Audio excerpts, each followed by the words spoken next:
दोस्तों, हम आए दिन सुनते रहते हैं कि इलॉन मस्क ने मार्स पर रिसर्च के लिए मिशन भेजा है। जैसे कि 2026 में फिर से अर्थ मार्स विंडो आएगी, जब अर्थ और मार्स के बीच दूरी सबसे कम होगी, और उसी विंडो में एक नया मिशन लॉन्च होने वाला है। जब साइंस की दुनिया में ऐसी खबरें चलती हैं, तो हमारे दिमाग में एक सवाल जरूर आता है। मार्स पर कॉलोनी बनाने और इंसान को बसाने का ये क्रेजी आइडिया है। क्या साइंस और फिजिक्स सच में हमें इसकी इजाजत देंगे?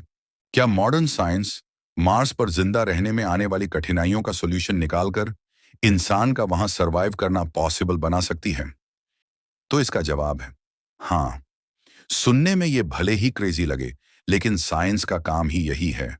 जो चीजें एक समय इम्पॉसिबल लगती थीं, उन्हें पॉसिबल और प्रैक्टिकल बनाना।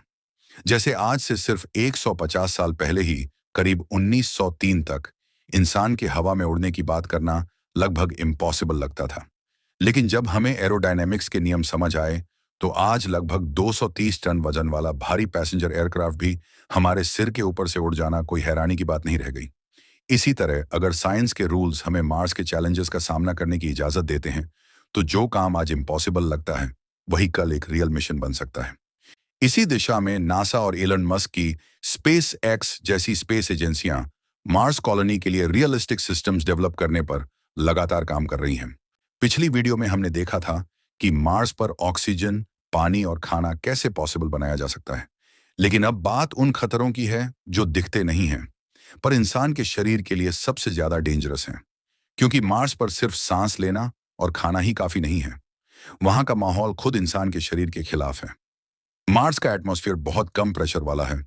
वहां ग्रेविटी अर्थ से काफी कम है, और ऊपर से खुला हुआ स्पेस खतरनाक रेडिएशन से भरा हुआ है। तो आज की इस वीडियो में हम समझेंगे मार्स पर प्रेशर कैसे हैंडल किया जाएगा, कम ग्रेविटी में इंसान का शरीर कैसे हेल्थी रखा जाएगा, और रेडिएशन से खुद को बचाने के लिए कौन से रियल सॉल्यूशंस मौजूद हैं। तो चलिए शुरू करते हैं। अब पहला बड़ा चैलेंज आता है, एटमॉस्फेरिक प्रेशर।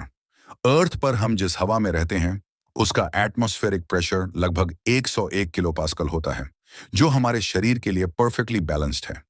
लेकिन मार्स पर एटमॉस्फेरिक प्रेशर सिर्फ लगभग 0.6 किलो पास्कल है, यानी अर्थ के प्रेशर का लगभग 1% से भी कम। इसका मतलब यह है कि अगर कोई इंसान बिना प्रोटेक्शन के मार्स की सरफेस पर चला जाए, तो शरीर के अंदर मौजूद फ्लूइड्स बिना गर्म किए ही उबलने लगेंगे। यही वजह है कि मार्स पर इंसान कभी भी खुले एनवायरनमेंट में डायरेक्ट नहीं रहेगा। इसका प्रैक्टिकल सॉल्यूशन है प्रेशराइज्ड हैबिटेट्स। मार्स पर इंसानों के रहने के लिए दो रियलिस्टिक ऑप्शंस हो सकते हैं। पहला, सरफेस पर बने बड़े प्रेशराइज्ड डोम्स और हैबिटेट्स। मोटी दीवारें, मार्स की मिट्टी से 3D प्रिंटेड स्ट्रक्चर्स, जिनके अंदर अर्थ जैसा प्रेशर मेंटेन किया जाएगा। दूसरा, अंडरग्राउंड हैबिटेट्स। जमीन के अंदर बसे लिविंग मॉड्यूल्स, जहां प्रेशर ज्यादा स्टेबल रहेगा और रेडिएशन से नेचुरल प्रोटेक्शन भी मिलेगी। इन हैबिटेट्स के अंदर का एनवायरनमेंट पूरी तरह कंट्रोल्ड होगा। प्रेशर, टेम्परेचर और हवा की कॉम्पोजिशन सब कुछ आर्टिफिशियल तरीके से मैनेज किया जाएगा। यानी मार्स पर इंसान मार्स की हवा में नहीं, अर्थ जैसे एनवायरनमेंट में रहेगा। हर हैबिटेट में AI बेस्ड सेंसर्स लगातार प्रेशर, टेम्परेचर और ऑक्सीजन लेवल्स को मॉनिटर करेंगे। अगर कभी प्रेशर गिरता है, तो system automatically gas flow adjust करके प्रेशर को नॉर्मल कर देगा। इन हैबिटेट्स के अंदर भरी जाने वाली गैस यूं ही रैंडमली फ्लो नहीं की जाएगी, बल्कि अर्थ जैसा वातावरण देने के लिए गैसेस का रेशियो बिल्कुल अर्थ जैसा रखा जाएगा। अंदर की हवा में लगभग 78% नाइट्रोजन और 21% ऑक्सीजन मेंटेन किया जाएगा, ताकि अंदर मौजूद प्रेशर और ब्रीदिंग कंडीशंस पूरी तरह अर्थ जैसे महसूस हों। इस नियंत्रित वातावरण में इंसान बिना किसी ऑक्सीजन सिलेंडर, बिना किसी प्रोटेक्टिव सूट के आराम से सामान्य सांस ले सकेगा और रह सकेगा। मार्स पर ISRU जैसे सिस्टम की मदद से मार्शियन CO2 से ऑक्सीजन जनरेट की जाएगी और बड़े बड़े स्टोरेज टैंक्स में सुरक्षित रखी जाएगी। ये टैंक्स पाइपलाइंस के जरिए हैबिटेट से जुड़े रहेंगे और जरूरत के अनुसार नियंत्रित तरीके से गैसेस अंदर फ्लो की जाएंगी, ताकि अंदर का प्रेशर और गैस कॉम्पोजिशन हमेशा अर्थ जैसा बना रहे। अब दूसरा बड़ा चैलेंज आता है, लो ग्रेविटी। मार्स की ग्रेविटी अर्थ की तुलना में लगभग 38% है। कम ग्रेविटी में इंसान का शरीर धीरे धीरे कमजोर होने लगता है। मसल्स श्रिंक होने लगती हैं, बोन्स की डेंसिटी कम होती है और हार्ट से संबंधित परेशानियों भी संभव है।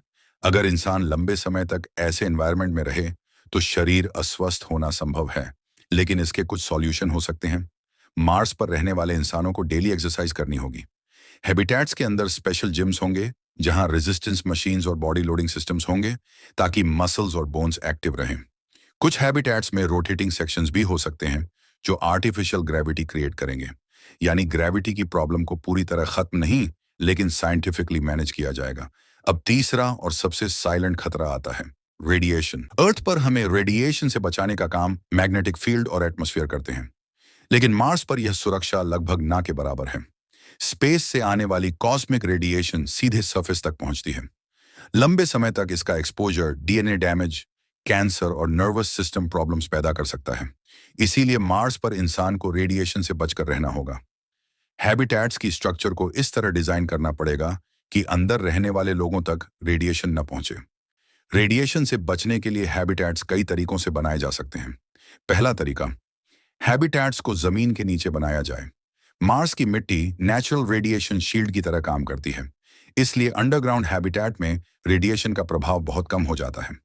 दूसरा तरीका, सरफेस पर डोम बनाकर उसके ऊपर मार्स की मिट्टी यानी रीगोलिथ की मोटी लेयर डाली जाए। यह मिट्टी रेडिएशन को काफी हद तक रोक देती है। इसके साथ वाटर टैंक्स भी रेडिएशन अब्सॉर्ब करने में मदद करते हैं। इसलिए मिट्टी की लेयर के बाद दीवारों के अंदर पानी स्टोर करके एक वाटर लेयर बनाई जा सकती है। फिर अंदर की तरफ धातु और विशेष इंसुलेशन लेयर्स लगाकर डोम तैयार किया जा सकता है, जिससे अंदर का वातावरण इंसानों के लिए सुरक्षित रहे। यानी पानी सिर्फ पीने के लिए ही नहीं, रेडिएशन शील्ड के रूप में भी काम आएगा। इन तरीकों के अलावा तीसरा तरीका यह है कि बिना पानी के भी कई रेडिएशन रोधी लेयर्स लगाकर डोम को सुरक्षित बनाया जाए। अगर इस डोम को अंदर से परत दर परत खोलकर देखें तो इसकी लेयर्स कुछ इस तरह हो सकती हैं। सबसे बाहर रेड ब्राउन रेगलाइट की मोटी परत और उसके नीचे 3D प्रिंटेड बासल्ट ब्रिक्स। उसके अंदर थर्मल इंसुलेशन की परत, उसके भी अंदर high tensile fabric pressure shell जो अंदर की हवा का दबाव संभाल कर रखे, और सबसे अंदर एयरटाइट सील्स जो पूरे डोम को लीक प्रूफ बनाए रखें। इस तरह साफ है कि मार्स पर रेडिएशन से बचने के लिए विशेष डिजाइन वाला मल्टीलेयर डोम हैबिटेट बनाया जाएगा ताकि इंसान वहां सुरक्षित रूप से रह सके। अब आखिरी सवाल, तो क्या इंसान मार्स पर जिंदा रह पाएगा? जवाब है हाँ, लेकिन मार्स की नेचुरल कंडीशंस में नहीं। इंसान मार्स पर अर्थ जैसा एनवायरनमेंट बनाकर जिंदा रहेगा। Artificial pressure, controlled gravity adaptation और रेडिएशन शील्डिंग, इन तीनों के कॉम्बिनेशन से मार्स पर इंसानी मौजूदगी पॉसिबल बनाई जा सकती है। यह आसान नहीं होगा, यह तेज नहीं होगा, लेकिन यह साइंस फिक्शन भी नहीं है। मार्स पर इंसान जिंदा रहेगा या नहीं, ये सवाल अब नहीं है। असल सवाल ये है, कब और कितनी तैयारी के साथ।